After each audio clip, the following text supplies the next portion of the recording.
আসসালামু আলাইকুম। এসএসসি পরীক্ষা 2024 অটো পাস দেওয়া নিয়ে প্রায় সকল শিক্ষার্থীরা এবং সকল শিক্ষার্থীদের পক্ষ থেকে শিক্ষা মন্ত্রণালয়কে স্পষ্ট বিবৃতি, হুঁশিয়ারি এবং কি তাদের খোলা চিঠি দরখাস্ত প্রদান করা হয়েছে এবং এর মাধ্যমে তাদের দাবিগুলো তুলে ধরা হয়েছে এবং শিক্ষা মন্ত্রণালয় থেকে আজকের মধ্যে একটা সম্ভাব্য ডিসিশন আসতে যাচ্ছে, যে ডিসিশনটার মাধ্যমে তোমাদের আসলে অটো পাস নাকি পরীক্ষা নেওয়া হবে সেই ডিসিশনটা আসবে ইনশাল্লাহ।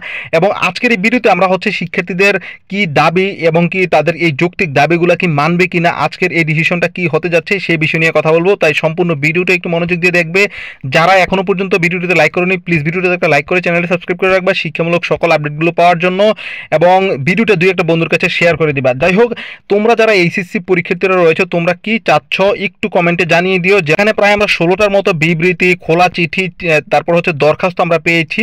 এখানে এইচএসসি পরীক্ষার্থীরা যে জিনিসটা এখানে হাইলাইট করছে সেটা হলো তাদের যে এখানে স্থগিত যে একটা নাটক চলছে বা যে একটা হয়রানি চলছে শিক্ষার্থীদের জন্য বা শিক্ষার্থীদের, তো এই হয়রানির কারণে তারা আসলে মন মানসিকতা পরীক্ষার জন্য নেই, যার কারণে তারা এই পরীক্ষাটা দিতে চাচ্ছে না। এবং তাদের যে ভর্তি পরীক্ষাটা রয়েছে কিছুদিন পরে তাদের ভর্তি পরীক্ষা শুরু হয়ে যাওয়ার কথা, তো এই ভর্তি পরীক্ষাতে তারা অনেক পিছিয়ে যাবে। এখনো পরীক্ষা নেওয়ার কোনো পরিকল্পনা সরকারের নেই এবং আমরা শুনতে পাচ্ছি এবং আমরা দেখেছি বিভিন্ন নিউজে এবং আমরাও নিউজগুলো করেছি যে প্রায় 18 থেকে 20টারও বেশি থানাতে আগুন লাগার কারণে তাদের প্রশ্নপত্র, উত্তরপত্র পুড়ে গেছে এবং বিভিন্ন জায়গা থেকে আমরা শুনতে পাচ্ছি যে তাদেরকে আবার পরীক্ষা নেওয়ার জন্য তারা চিন্তা করছে। এবং এটা বোর্ডেরই এক কর্মকর্তা আমাদেরকে জানিয়েছে, তিনি চিন্তা ভাবনা করছেন যে এই পরীক্ষাগুলো আবার নেওয়ার জন্য অথবা তাদেরকে কাটছাট করে নাম্বার দেওয়ার জন্য। তো এখন যদি পরীক্ষার্থীদের আবার নতুন করে পরীক্ষা নেওয়া হয় সেক্ষেত্রে শিক্ষার্থীদের আসলে আগের যে পরীক্ষাটা ছিল এটা সমপরিমাণ পরীক্ষা দেওয়া কোনোভাবে সম্ভব না।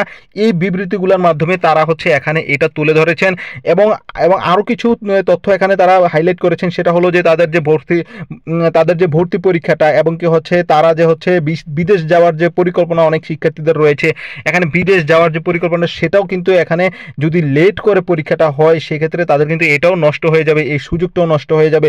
তাই এখানে যারা শিক্ষার্থীরা রয়েছেন, এইচএসসি শিক্ষার্থীরা, তারা চাচ্ছেন যে এই এতগুলা সমস্যা থেকে নিরসনের জন্য তাদেরকে যেন এই যে এইচএসসি পরীক্ষাতে অটো পাস দেওয়া হবে। এবং তাদের আরও কিছু ডিমান্ড রয়েছে, সেই ডিমান্ডগুলো আমরা জানবো। সেটা হলো যে পাস পয়েন্ট যেন যোগ করে তাদেরকে নাম্বারগুলো দেওয়া হয়, যেমন করে অপশনাল সাবজেক্টগুলোতে অতিরিক্ত 3 A+ পেলে অতিরিক্ত 3 যোগ করা হয়, তেমনিভাবে তাদেরকে যেন এখানে 5 যোগ করে যেন পয়েন্টটা দেওয়া হয়, যেন শিক্ষার্থীদের ভর্তি পরীক্ষা বা অন্যান্য রেজাল্টে যেন তাদের এফেক্ট না পড়ে।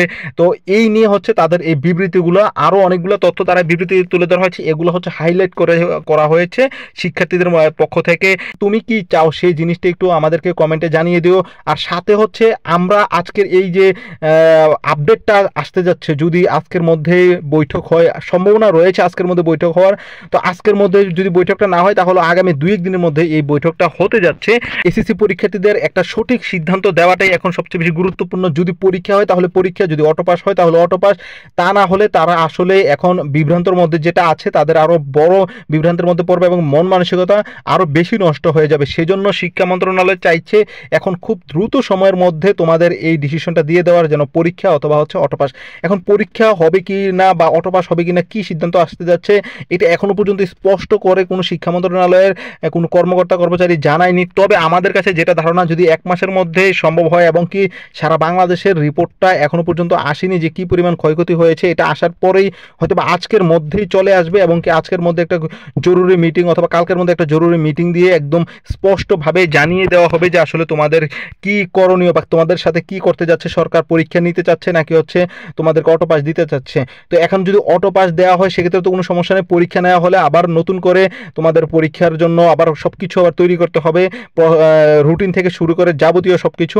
তো এইগুলা কিভাবে হবে সবকিছু তোমাদেরকে জানানো হবে। তাই তোমরা একটু ধৈর্য ধরতে হবে আজকে অথবা কালকে, আর আমরা ইনশাল্লাহ যখনই এটা নিয়ে আপডেট আসবে তোমাদেরকে জানাবো। তবে আমার কাছে যেটা মনে হয় যে বর্তমান সরকার পরীক্ষা নেওয়ার ক্ষেত্রেই তারা একটু বেশি চিন্তা ভাবনা করছে, অটো পাসের চিন্তা ভাবনা তখন তখনই আসবে যখন দেখবে যে একেবারে পারা যাচ্ছে না, তখন আসলে অটোপাস নেওয়ার চিন্তা ভাবনা হবে। কিন্তু বর্তমানে তাদের হচ্ছে সিচুয়েশন অনুযায়ী যেটা আমরা বুঝতে পারলাম যে হচ্ছে তারা পরীক্ষা নেওয়ার ক্ষেত্রে বেশি প্রাধান্য দিচ্ছে তাদের সব কিছুতে।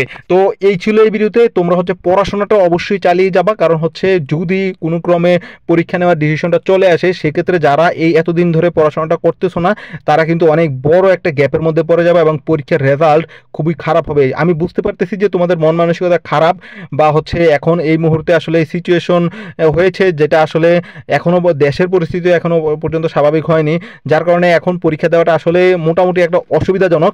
তো আমি তারপরেও বলবো যে পড়াশোনাটা চালিয়ে যাও, যেদিনে পরীক্ষা হোক পরীক্ষা হওয়ার সবচেয়ে বেশি সম্ভাবনা রয়েছে। তো এই ছিল এই ভিডিওতে।